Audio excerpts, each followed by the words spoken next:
Brought to you by American Pistachios.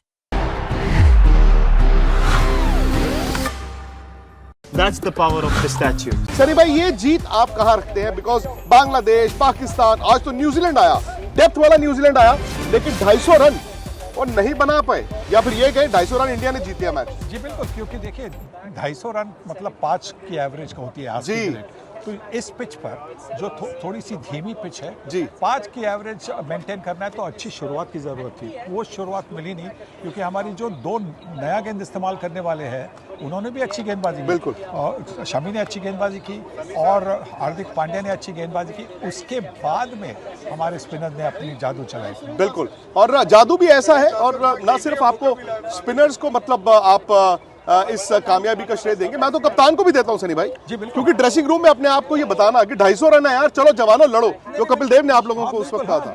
250 run देखिए 5 run की जब एवरेज बनती तो किसी भी टीम को आसान नहीं बनता चेस करने के लिए जी। और खास करके ऐसी पिच जो धीमी पिच है, शायद अब अगर पाकिस्तान में होते जहाँ वो पाटा पिच है, रोड की जैसी पिच है, वहाँ पे मतलब गेंदे बराबर अच्छी बल्ले पर आती है तो फिर बात अलग होती है, चाहे 300 भी आप कर पाते।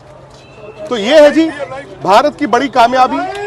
शायद ब्रेक पर हम लोग थोड़े से सहमे हुए थे कि कहीं ऐसा ना हो कि इंडिया एक बड़ा मुकाबला हार जाए, क्योंकि ये मुकाबला शायद हमें टेस्ट करने वाला मुकाबला भी था। सनी भाई, श्वेता भी जुड़ गई हैं। श्वेता, मैं जान सकता हूं, मैं देख नहीं पा रहा हूं आपको, लेकिन मैं जान सकता हूं कि आपको कितनी खुशी वहां पर स्टूडियो में हुई होगी इस जीत से, सनी भाई इस ने कामयाबी कहा था, से। उस समय जब हम डिस्कस कर रहे थे सनी भाई ने ही कहा था कि 250 डिफेंड कर सकती है इंडियन टीम।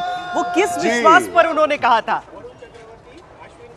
श्वेता कह रही है कि आपने जब ब्रेक में कहा था कि 250 डिफेंड हो जाएंगे, हम सब तो घबराए हुए थे, आपको उस वक्त किस चीज का विश्वास था? ये श्वेता का सीधा आपसे सवाल। स्पिनर की हमारे पास इतने बढ़िया स्पिनर है, स्पिनर्स के खिलाफ ये बड़ा ग्राउंड है, मतलब इसकी बाउंड्री जो है 70 मीटर की है।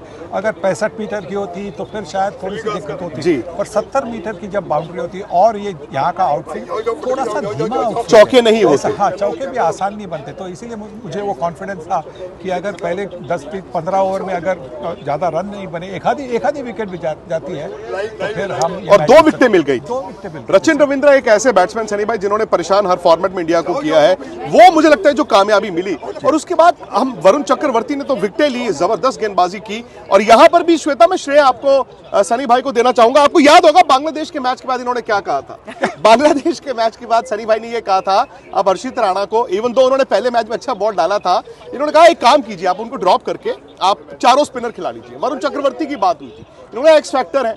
अच्छा, एक मैच उसमें तो नहीं खिलाया, आज वरुण चक्रवर्ती को सिर्फ ट्राई किया गया। अब ट्राई जो है वो प्रैक्टिस मैच नहीं है, अब आपको इस कॉम्बिनेशन के साथ जाना होगा क्योंकि देखिए हमारे पास जो स्पिनर है वो ऑपोजिशन के जो बल्लेबाज है वो किसी भी मतलब आप देखो ऑस्ट्रेलिया, इंग्लैंड, कोई भी उनको पढ़ना आसान नहीं है जी। They can not read our spinners. Pace bowler की आदत है उनको, स्पिन अच्छा स्पिन खेलने की आदत है नहीं।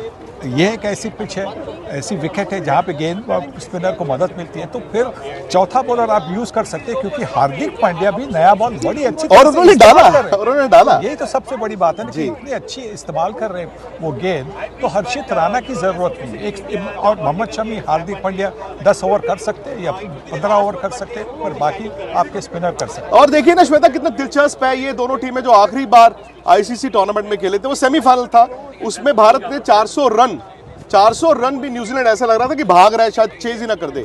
आज आपने 249 डिफेंड किया, और कभी कभी लो स्कोर जब आप डिफेंड करते हैं सनी भाई, वो शायद ऊर्जा आपको ज्यादा देता है। बिल्कुल, क्योंकि उससे आपका कॉन्फिडेंस बढ़ता है कि देखिए हमारे पास वो ऐसी अटैक है जी जिसको कॉम्बैट करना किसी को आसान नहीं बनता। सनी भाई, यहाँ से अब ऑस्ट्रेलिया है, परसों इसी मैदान में, कंडीशन सबको मालूम है जी। इंडिया ऑस्ट्रेलिया सेमीफाइनल, आमतौर पर हम कहते हैं आईसीसी टूर्नामेंट में ऑस्ट्रेलिया को प्रेफर कर रहे थे या साउथ अफ्रीका को प्रेफर कर रहे थे इंडिया के सामने सेमीफाइनल के लिए? हाँ, वो अरे ऑस्ट्रेलिया, सनी भाई ने कल बोल दिया था ऑस्ट्रेलिया चाहिए, ऑस्ट्रेलिया को लेके आइए। श्वेता ये जा रही है कि पर्सनली, क्योंकि साउथ अफ्रीका के पास 2 अच्छे स्पिन बॉलर्स हैं जी, ऑस्ट्रेलिया के पास एक जैम्पा है, पर और कोई स्पिन बॉलर कोई ऐसा नहीं है, तो इसीलिए मुझे लगता है कि ऑस्ट्रेलिया के खिलाफ अगर इंडिया सेमीफाइनल खेलेगी तो चांसेस और भी ज़्यादा बढ़ते हैं फाइनल में आने के लिए। सही बात है। और श्वेता देखिए, ये मैच ना एक हर्डल था, क्योंकि आपने बांग्लादेश पाकिस्तान को हराया था। सब जानते हैं कि शायद आज आपको एक टक्कर की टीम मिली, और न्यूजीलैंड सब कह रहे हैं ना, डेप्थ उनके पास भी है, इन कंडीशंस के लिए भी है।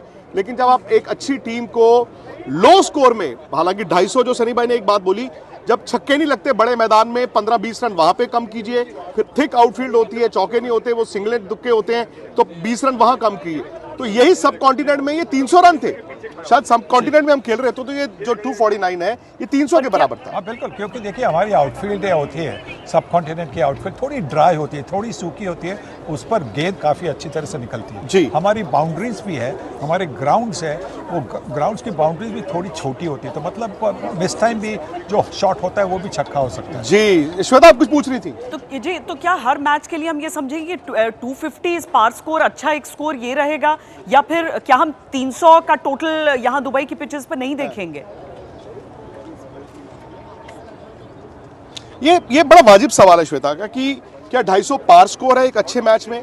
क्योंकि कभी कभी क्या होता है ना, जैसे हम ही लोग कहते हैं कि नहीं नहीं अच्छी टीम है, 300 बनाने हैं, और 300 बनाने के चक्कर में कभी क्या होता है आप 230 पे ही रह जाते हैं। तो उनका सवाल ये है कि क्या पार स्कोर 250 है, 300 है, ये इन दोनों के दरमियान है? तो मुझे लगता है कि अगर कोई भी टीम, हमारी टीम अगर सेमीफाइनल में 260-270 खेलेगी तो मैच हमें जीत जाएगी। 260-270 कोई 250 भी तो अच्छा स्कोर है, क्योंकि स्पिनर्स हमारे पास हैं। हमारी ये जो पिचेस हमने देखी है, वो इन पिचेस पर हमारे स्पिनर्स का सामना करना किसी को भी आसान नहीं होगा। और नॉकआउट मैच में, खास करके नॉकआउट मैच में, runs on the board are important. अच्छा, ये भी एक हालांकि ट्रेंड रहा कि जो टॉस हारा है दुबई में वो मैच जीता है। इंडिया शायद इंडिया, हम सब कह रहे थे कि शाम को आप मतलब बॉल डालना चाहेगा, पहले बैटिंग करना चाहेगा, और न्यूजीलैंड ने वो उल्टा किया। हाँ। न्यूजीलैंड ने भी टॉस हार के हमें कहा कि आइए आप खेलिए, और कहीं ना कहीं ये भी एक बात हो गई सनी भाई, पहले 2 मैच चेज किए थे। अब आपको ये अंदाजा है कि जब पहले खेलना है, जो श्वेता की बात है उसी को आगे, कि पहले खेल के भी अब आपको मालूम है कि आपको कितने रन चाहिए। जी बिल्कुल, आपको ये चाहिए। आप जानते हैं, देखिए ऑस्ट्रेलिया की बैटिंग जो लाइनअप है वो शायद न्यूजीलैंड से और थोड़ी तगड़ी है। जी। तो इसीलिए मैं कह रहा हूँ कि 260-270 अगर भारतीय टीम पहले बल्लेबाजी करती है तो 260-270 करेंगे तो मैच जीतने के चांसेस और भी। रोहित शर्मा को कोई मैसेज सनी भाई, क्योंकि एक आईसीसी टूर्नामेंट एज कप्तान, दूसरा लोडिंग। हाँ बिल्कुल, देखिए उनको सिर्फ उनकी जो गेम है वो खेलना है, पर ये भी ध्यान में रखना है कि वो ओपनिंग बल्लेबाज है। ओपनिंग बल्लेबाज को सिर्फ 10 ओवर नहीं खेलने, 10 ओवर में अगर आपने 45, 40, 50 बनाए वो नहीं, आपको खेलना है जितनी ज़्यादा ओवर वो खेलेंगे उतने ज़्यादा रन भारतीय टीम के बनेंगे। और श्वेता, ये भी मानना होगा ना कि बैटिंग समहाउ अगर आप 32-3 आउट थे तो वहां से श्रेयस अय्यर, अक्षर पटेल, बाद में हार्दिक पांड्या ने वो रिकवरी कराई। याद हम ब्रेक में ये बात कर रहे थे कि यस, पहला खाना ये था कि इंडिया का टॉप ऑर्डर नहीं चला, और शायद ये हुआ कि आपका मिडिल ऑर्डर और लोअर मिडिल ऑर्डर आपको आगे लेकर गया। पर यही टीम कॉम्बिनेशन आगे भी दिखेगा अब नॉकआउट में, सेमीफाइनल में? यही टीम कॉम्बिनेशन? हाँ, मुझे नहीं लगता कि इसमें कोई चेंज होना चाहिए, बिल्कुल नहीं। 4 स्पिनर और 2 न्यू बॉल बॉलर्स, एक जिसमें से एक ऑलराउंडर है, कोई चेंज नहीं होना चाहिए आगे जाकर। क्योंकि आपने बैटिंग पे भी कॉम्प्रोमाइज नहीं किया, आपकी 8 नंबर तक बैटिंग है, बस आपने एक फास्ट बॉलर कम किया है। फास्ट बॉलर की जगह आपने एक स्पिनर को ले आए, क्योंकि ये पिच ऐसी है जो स्पिनर को मदद करती है, फास्ट बॉलर से ज़्यादा मदद स्पिनर को मिलती है। सर में कई इंडिया को एडवांटेज है कि वो जानते थे कि 5 मैच दुबई में है, अब 3 लीग मैच खत्म हो गए, और इंडिया ने जो 15 चुनी उसमें आप जब 5 स्पिनर चुन के लाए हो, सो ऑब्वियसली आपको पता है कि वहां पर क्या मिलेगा। बाकी टीम जानती थी कि पाकिस्तान दुबई, शायद वो ये नहीं समझ पाए कि दुबई के लिहाज से टीम चुने 15 या पाकिस्तान के लिहाज से चुने। देखिए, पर पहले किसी को पता होता कि इस तरह की पिच मिलेगी। जी सर, मैं आप आगे आ जाइए। ये पिच थोड़ी सी धीमी भी पिच है जी। नहीं तो हमने देखा है कि जब IPL मैचेस यहाँ पे हुए हैं जी, तो वहाँ पे ये जो दुबई की पिच है उसमें काफी मतलब थोड़ी सी उछाल मिलती थी फास्ट बॉलर्स को। ये अब पहली बार हुआ है, मतलब हमारी जो टीम की जो सिलेक्शन हुई, बड़ी अच्छी सिलेक्शन हुई है। इन्होंने जाना, क्योंकि इनके पास और भी बॉलर है, ऐसा नहीं कि मतलब अर्शदीप है और आपके पास हर्षित है और आपके पास शमी है और हार्दिक पांड्या, मतलब आपने कवर किए थे, आपके सारे बेसिस कवर किए थे जी। पर आपने एक जो रिजर्व एक एक्स्ट्रा स्पिनर रखा था, उसका अभी फायदा हो रहा है टीम। श्रेयस अय्यर सनी भाई आज कितने क्रिटिकल थे, और अक्षर पटेल, हालांकि उस वक्त मुझे लगा कि केएल राहुल को शायद 5 नंबर भेजते, बट कप्तान का जो फैसला था वो सही हुआ। जी बिल्कुल, क्योंकि देखिए जब पहली 3 विकेटें फटाफट निकल गई तो उसके बाद में ये ज़रूरी था कि किसी को एक पार्टनरशिप बनानी थी। जी। वो पार्टनरशिप बनाई, रिपेयर करनी थी, जो पारी इनिंग्स को रिपेयर करनी थी वो रिपेयर की श्रेयस अय्यर ने। और श्रेयस अय्यर के पास देखिए वो कप्तान बन चुके हैं आईपीएल टीम के, मुंबई के लिमिटेड ओवर्स के कप्तान है, तो वो ठीक तरह से जानते भी है ना कि किस तरह से वो मतलब बैटिंग करनी है, किस तरह से रिकवरी करनी है। श्वेता, टीम कितना कॉन्फिडेंस लेके यहाँ से जा रही है, क्योंकि हम जिस मोमेंटम की बात कर रहे थे उसके साथ साथ आप चाहे टारगेट सेट कर रहे हैं, चेज कर रहे हैं, दोनों मामले में आपने यहाँ पर जीत हासिल की है और न्यूजीलैंड जैसी टीम को ऑल आउट किया है। विक्रांत जी सनी भाई, कॉन्फिडेंस क्या लेकर जा रहे हैं नॉकआउट में? बड़ा कॉन्फिडेंस लेके जा रहे हैं क्योंकि तीनों के तीनों मैचेस यहाँ पे काफ़ी आसानी से जीत हासिल किए, तो बड़े कॉन्फिडेंस के साथ अब परसों की जो मैच होगी बड़े कॉन्फिडेंस के साथ भारतीय टीम मैदान में उतरेगी। अगले संडे यहीं पे इंडिया, यहीं पे इसी वक्त। क्या चैंपियंस ट्रॉफी भी इंडिया ही जीतेगा? चैंपियंस ट्रॉफी की लाइव कवरेज दुबई से सीधा मेरे साथ, और साथ ही स्टूडियो में गर्मा गर्म बहस। आप भी जुड़िए स्पोर्ट्स तक के साथ इस चैंपियंस ट्रॉफी के सफर में। फटाफट से सब्सक्राइब करिए।